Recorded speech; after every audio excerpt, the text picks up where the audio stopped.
एक व्यक्ति महात्मा जी के पास आया और महात्मा जी से बोला, महात्मा जी आप तो ये कहते हैं कि जो अच्छे कार्य करते हैं वो बड़े खुशहाल में जीवन जीते हैं, उन पे ईश्वर की कृपा बरसती है, लेकिन मैं ये क्या देख रहा हूँ, जो आज लोग दूसरों को सता रहे हैं, बुरा कर्म कर रहे हैं, वो तो माला माल हैं, और जो ईश्वर की स्तुति में लगे पड़े हैं वो तो आज झोंपड़ियों में ही हैं, उन पे तो अत्यधिक माया दौलत नहीं है, तो फिर वो खुशहाल क्यों हैं, उनके जीवन में दुख क्यों आ रहे हैं।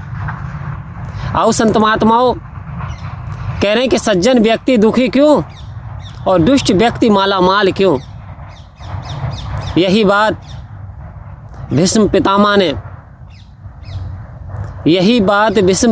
ने भगवान श्री कृष्ण से पूछी। कब पूछी?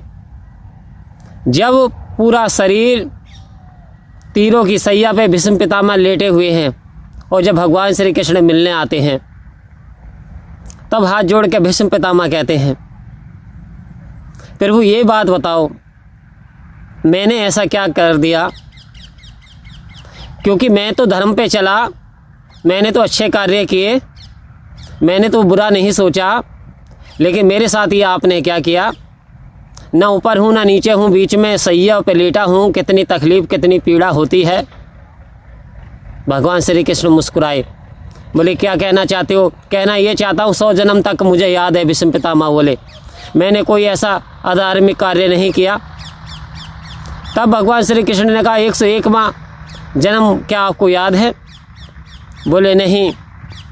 कहते हैं जी आप एक राजा थे, आप निकले हुए चले जा रहे थे, रास्ते में एक सर्प मिला, सर्प रास्ते में खड़ा था, आपने तलवार की नोक से उठा करके और उसे फेंक दिया, और जैसे आपने फेंका वो झाड़ियों में, कंटीली झाड़ियों में जा कर के गिरा और उसके शरीर में वो कांटे चुभ गए।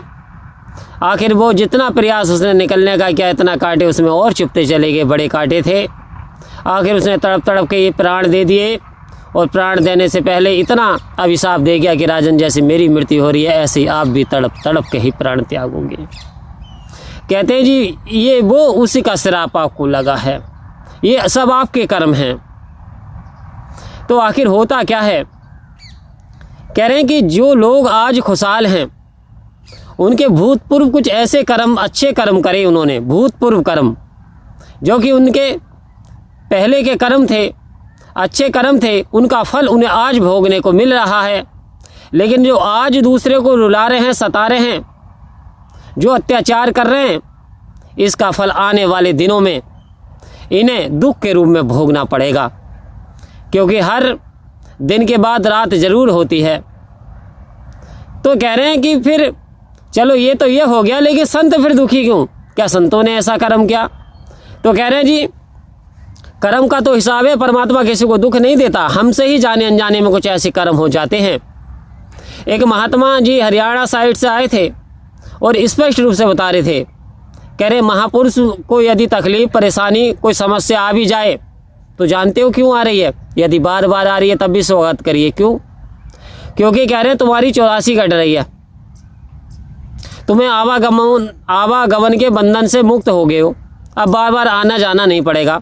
जितना दुख तकलीफ है सो यहीं आपको भुगत कर और फिर मुक्त हो जाओगे। तो कह रहे हैं संत महात्मा दुख और सुख मन के दो भाव हैं। यदि मन की मुताबिक इच्छाएं हमारी पूरी हो जाती हैं तो वास्तव में हमारा मन प्रफुल्लित हो जाता है, आनंद में हो जाता है, कुछ समय के लिए बड़ी खुशी आती है। लेकिन जैसे ही हमारे विपरीत कोई काम हो जाता है जो हमारे मन को अच्छा नहीं लगता, वास्तव में हम दुखी हो जाते हैं। तो सद्गुरु कह रहे हैं मैंने तो तुझे दुख और सुख से ऊपर उठा दिया, जैसे मैंने ऊंच नीच से ऊपर उठा दिया, तेरे सारे बंधन तोड़ दिए, अब मैंने तुझे समदृष्टि प्रदान कर दी, अब तू समदृष्टा को पहचान ले। यदि संत महात्मा हमने समदृष्टा को पहचान लिया जो एक समान रहता है, 3 काल है सत्य तू मिथ्या है संसार, कह रहे तीनों काल में एक जैसा रहता है और ये संसार मिट जाएगा, ये वर्तमान में, ये भूत में, ये भविष्य में भी रहेगा परमपिता परमात्मा। तो आओ संत महात्माओं, यदि हम आज अच्छाइयाँ कर रहे हैं यदि हम आज किसी का परहित कर रहे हैं तो आने वाले समय में हमें इसका लाभ भी मिलेगा, हम पे भी कृपा होगी।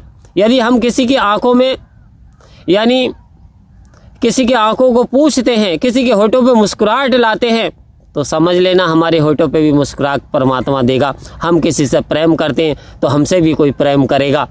कहने का तात्पर्य, जैसी करनी करेगा कोई वैसा ही फल पाएगा। सच्चा है दरबार साहिब का, जो बीजे सो खाएगा। अर्थात यदि बबूल के पेड़ लगाओगे तो फल आम के नहीं उतरने वाले। तो अर्थात हमें अच्छा अच्छा कर्म करना चाहिए। और सुख और दुख ये साइकिल के दो पहियों के समान है, कभी दुख आएगा कभी सुख जाएगा। लेकिन जैसी हमारी समदृष्टि हो जाती है, ना सुख रहेगा ना दुख रहेगा, हम हमेशा आनंदित में रहेंगे, हम हमेशा आनंद रहेंगे, हम हमेशा सतगुरु के प्यारे बन करके रहेंगे। सतगुरु की असीम कृपा बरसेगी यदि इस इशारे को समझ जाते हैं जी।